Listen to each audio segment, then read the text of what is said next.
My name is Upinder Bahra. I'm an architectural assistant part 2. Architecture wasn't something that I initially considered at first. I ended up taking a gap year after my A-levels to see what options there were out there for me. I ended up delving a little bit into architecture. So I did some work experience with an architect. I went to the University of Cambridge to attend some lectures about Roman architecture. And then all of these things plus more kind of sparked the interest for me to consider architecture as a career.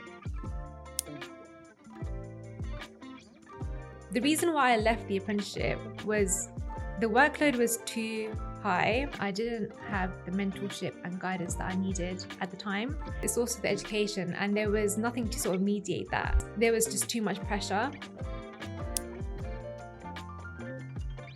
I knew after leaving the apprenticeship that I had so many skills under my belt, and I just needed an opportunity to show them off.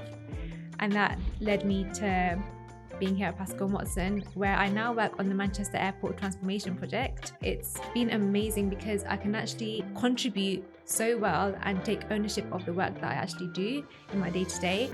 Going to site visits up to Manchester Airport, being there really puts the complexity of the project into perspective, and that is something that is so engaging for me.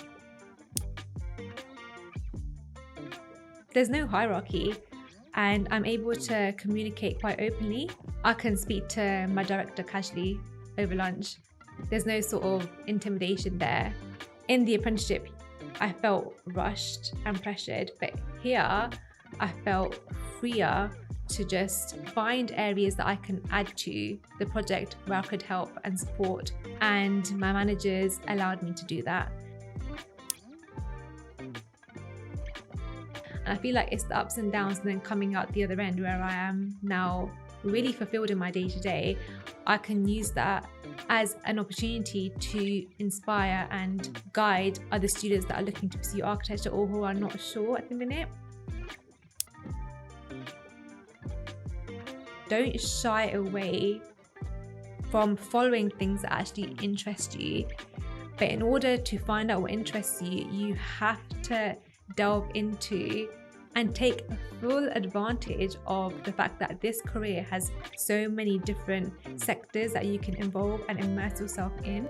You don't just start off as a part one and become an architect, but you have to be flexible, be willing to adapt, and be patient with yourself in order to find your niche and something that aligns with your purpose.